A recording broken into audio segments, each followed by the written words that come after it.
Hi everyone, this is CA Hardik Thakkar and welcome back to the SYJC Rapid Revision series of Bookkeeping and Accountancy, where we are revising all the important concepts of your accountancy before your exam on 28th of February. Okay, this is the second video in the chapter Dissolution of Partnership Firm. In video number 1, I explained you the stepwise process of dissolution of partnership firm, and उस video के अंदर I have assumed that all the partners are solvent. तो कौन से steps आपको follow करने हैं and उसके हिसाब से कैसे उनकी बुक्स क्लोज होगी, that is what I have covered. Okay, in this video I am going to cover कि अगर तीन में से एक या दो पार्टनर या फिर अगर सारे पार्टनर इंसॉल्वेंट हो जाते हैं तो what are the changes that you need to make and what are the adjustments that will happen before you close the books of accounts. तो ये वीडियो देखने से पहले आई वुड रेकमेंड कि आप फर्स्ट वाला पार्ट वीडियो देख लीजिए. You will find that in the playlist. Okay, let's begin. First part which is either one or two partner out of three are insolvent. मतलब सारे इंसॉल्वेंट नहीं है, तीन में से या तो एक या तो दो पार्टनर इंसॉल्वेंट है. तो मैंने एग्जांपल लेके ये कॉन्सेप्ट को मैं एक्सप्लेन करने वाला हूं. ठीक है, now here you have to understand कि इसके पहले के जो सारे स्टेप्स है, यानी transfer of assets to realisation, transfer of liabilities to realisation, assets को सेटल करना, लायबिलिटीज को पे करना, पार्टनर्स के लोन को सेटल करना, रियलाइजेशन एक्सपेंसेस को ट्रीट करना, उसके बाद रियलाइजेशन अकाउंट को क्लोज करना एंड उसमें जो भी प्रॉफिट लॉस आएगा वो पार्टनर्स कैपिटल में ट्रांसफर करना. All of this steps I have covered in the previous video as I have told you. तो वहां तक सब कुछ सेम है. वहां तक after you have transferred profit loss to the realisation to the partners capital account, उसके बाद अगर पार्टनर्स की इंसॉल्वेंसी है तो व्हाट आर द चेंजेस, आइए इस एग्जांपल से उसको समझते हैं. Okay, let's say there are three partners, Abba, Jabba and Dabba, right, जिनका ये ओपनिंग बैलेंस है. All these figures are assumed. Okay, मैं कोई क्वेश्चन नहीं सॉल्व करवा रहा हूं यहाँ पे. All the numbers that you are able to see here are just an example to explain the concept. Okay, तो 500 और 400 उनका ओपनिंग बैलेंस था. 300, 200, 100 उनका रियलाइजेशन का प्रॉफिट हुआ. रियलाइजेशन का प्रॉफिट होगा जो यहाँ पे ट्रांसफर हो गया. एक जो डब्बा है उसका ओपनिंग बैलेंस डेबिट साइड पे आया होगा. अब्बा और जब्बा का opening balance was on the credit side. ठीक है, जो पार्टनर इंसॉल्वेंट हो रहा है ना, इट इज लाइकली, ये हिंट्स है कि पार्टनर्स का इंसॉल्वेंसी वाला क्वेश्चन है और ऑब्वियसली दिया भी होगा, बट अगर किसी पार्टनर्स का ओपनिंग बैलेंस डेबिट साइड पे, इट इज वेरी लाइकली कि वही पार्टनर इंसॉल्वेंट हो रहा होगा.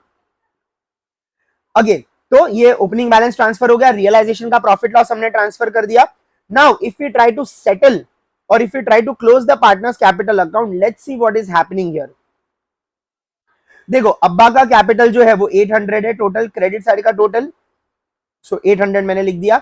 जब्बा का कैपिटल टोटल इज 600 एंड यहां पर भी आ जाएगा 600.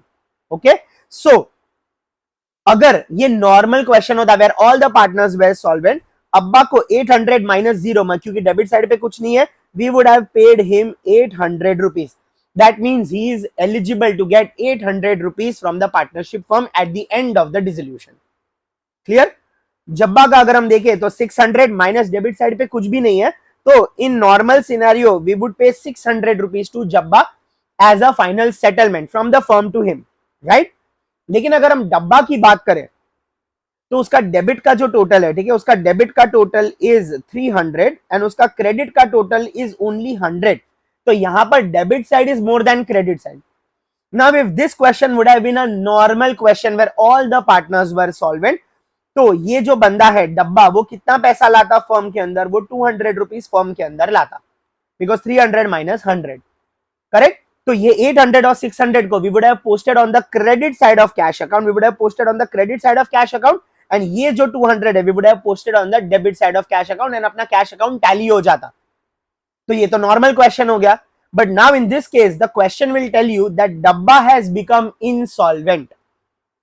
And Dabba insolvent होने की वजह से अभी वो क्या कर रहा है, हमने उसका सारा एस्टेट सेल कर दिया, we sold all of his assets, settled all the liabilities. ये सब करने के बाद he is able to pay us only 150 rupees. 50 rupees he is not able to pay. He was supposed to pay 200 rupees, but he is only able to bring 150 rupees from his estate. तो ये 200 रुपया तो जाने दो. Okay, instead how much is he able to bring? He is able to bring only 150 rupees. तो ये 150 rupees हम यहां पर कैश में ले लेंगे बाय बीस कैपिटल. बट अब प्रॉब्लम ये है कि 50 रुपीज का अभी भी उसका अमाउंट है जो वो नहीं ला पाएगा. He is not able to bring that, he will not be able to bring that. तो वो जो 50 रुपीज का बैलेंस है that is the deficiency of Dabba which is the insolvent partner. Now because of the provisions of partnership act 1932, ये क्या बोलता है, LLP में प्रोविजंस अलग है, एलएलपी में लायबिलिटी लिमिटेड होता है, but we are following partnership act. तो पार्टनरशिप एक्ट के अंदर लॉ क्या बोलता है, that insolvency of one partner has to be borne by the remaining partner in their profit sharing ratio. तो यहां पर डब्बा का डेफिशिएंसी कितना आ रहा है, 50 रुपीज का. 200 में से 150 is bringing, so 50 is the deficiency. वो 50 का डेफिशिएंसी किसको बेयर करना पड़ेगा, अब्बा और जब्बा को. अभी वो अब्बा और जब्बा कौन से रेशियो में बेयर करेंगे, इन their profit sharing ratio. Let's say whatever is there profit sharing ratio, उसके हिसाब से अब्बा के शेयर में कितना आ रहा है शेयर करने को, अब्बा के शेयर में आ रहा है 30 रुपीज आउट ऑफ 50 एंड जब्बा के शेयर में कितना आ रहा है 20 रुपीज. करेक्ट. तो उसका कैपिटल, इंसॉल्वेंट पार्टनर का कैपिटल क्रेडिट हो जाएगा. करेक्ट. तो इसका अकाउंट टैली हो गया एंड ये 30 और 20 क्या हो जाएगा, अब्बा और जब्बा के अकाउंट में डेबिट हो जाएगा. Correct. So solvent partners capital account debit to insolvent partners, यानी हमने इसका अकाउंट टैली कर दिया, इसका अकाउंट हमने सेटल कर दिया and now Abba and Jabba will bear that loss. तो now what is going to happen is, instead of 800 rupees, अब क्योंकि 800 में से 30 रुपीज का डेफिशिएंसी हमने बेयर किया, अभी हमारे फाइनल सेटलमेंट में हमें सिर्फ कितना पैसा मिलेगा, अब्बा को 770 रुपीज एंड जब्बा को अभी 600 मिलने वाला था, but because of sharing deficiency of 20 rupees, now we will get how much, now we will get only 580 rupees and this is going to be the final settlement that will go on this particular cash and bank account. So basically instead of 800 Abba will get 770 and Jabba instead of 600 will get only 580. तो जो 30 rupees अब्बा को कम मिला और जो 20 rupees जब्बा को कम मिला, total दोनों को मिला के कितना पैसा कम मिला, 50 रुपीज कम मिला. और वो 50 रुपीज उनको जो कम मिला वो वही 50 रुपीज है जो ये डब्बा नहीं ला पाया. So basically the insolvency has to be borne by the remaining solvent partners. Correct. Solvent partners capital debit to insolvent partners capital account. That is how you will solve the insolvency when one of the partner or two partners are insolvent but not all. अगर यहाँ पे 3 में से 2 partner insolvent हो जाता है तो उन दोनों की जो डेफिशिएंसी है it will be borne alone by the single solvent partner. Clear. तो now we will understand a scenario where all partners are declared as insolvent. इसके लिए भी मैंने एक एग्जांपल लिया है. ठीक है, फटाफट एग्जांपल से समझते हैं. All the numbers are assumed and hypothetical. खाली कॉन्सेप्ट समझने के लिए आप उसको ये करना. I have not solved a specific question from your textbook. Okay, चलिए. Now when all partners are insolvent, आपको क्वेश्चन में पहले से नीचे दिया होगा that all the partners are insolvent. In that case the steps that you are following उसके अंदर थोड़ा सा चेंज हो जाएगा. ठीक है. Step number 1, transferring assets to debit of realisation remains as it is. तो ट्रांसफर असेट्स हो गए यहाँ पे. ठीक है, कैश का जो ओपनिंग बैलेंस है वो आपने यहाँ पे लिख दिया, ये कंप्लीट हो गया. अगर कोई लॉस होगा, ठीक है, ओपनिंग बैलेंस में अगर कोई लॉस होगा असेट साइड पे तो वो आप डेबिट में ट्रांसफर कर दोगे. ठीक है, so that remains as it is. Step number 2, transfer of liabilities to realisation. वो स्टेप आप यहाँ पर नहीं करोगे because when all partners are insolvent the liability holders might not get the exact amount which was payable to them. So to understand how much amount will be payable to them we need to know how much cash balance is available. तो इसीलिए हमें liabilities का separate account बनाना पड़ेगा and उनके separate account में उनका opening balance transfer करना पड़ेगा. क्लियर. तो transfer liabilities to their separate respective accounts. Opening balance of partners capital to their respective capital amounts. ठीक है, इंसॉल्वेंसी के टाइम पे जनरली यू विल नोटिस कि कुछ पार्टनर्स का बैलेंस जो है वो ओपनिंग बैलेंस डेबिट साइड पे भी हो सकता है. तो step number 1, step number 2 done. Step number 3, selling of assets. तो एसेट्स जब आपने सेल कर दिए, realisation account will be credited and cash bank account will be debited. ये हो गया, कंप्लीट हो गया. फिर उसके बाद next step will be realisation expenses. तो रियलाइजेशन एक्सपेंसेस में आपने रियलाइजेशन अकाउंट को डेबिट कर दिया, कैश अकाउंट को क्रेडिट कर दिया. This step is also done. Settlement of liability will not happen right now because we don't know how much fund we have. So liability हर एक को अलग से सेटल करेंगे. In that process skip the liabilities वाला part. Okay, after this you settle the realisation account, you close the realisation account and let's assume that there is a loss of 600 rupees. ये 600 rupees XYZ 3 partners में मान लो it is being distributed like this 300, 200 and 100. Clear. This loss will be debited to partners capital account like this. Correct. Now it is time to close partners capital account. अभी partners capital account close करते हैं. Let's see. Partners capital में X का हमने debit side is 300, Y का and X का credit side is lesser. Okay. So we will write 300 because it is the higher side. अब x के credit में there is only 50 rupees and nothing else. That means in a normal scenario 300 minus 50, he is supposed to bring, x is supposed to give 250 rupees to the firm for full and final settlement. अगर ये normal sum होता वो 250 rupees firm को दे देता and the entire settlement would have happened, but that is not the case. y और z का भी देख लेते हैं. y का total is 350 and debit side के टोटल में कुछ भी नहीं है या क्रेडिट साइड में ही has nothing and the total is 350. That means he is supposed to bring entire 350 rupees to make the final settlement. Z के केस में debit is 200 and there's nothing on the credit side, right? So he is also supposed to bring 200 rupees into the partnership firm for the full and final settlement. अब X क्या 250 ला पा रहा है? अगर Y 300 rupees, is he able to bring all of that? The answer is no, and that is why all of them are insolvent.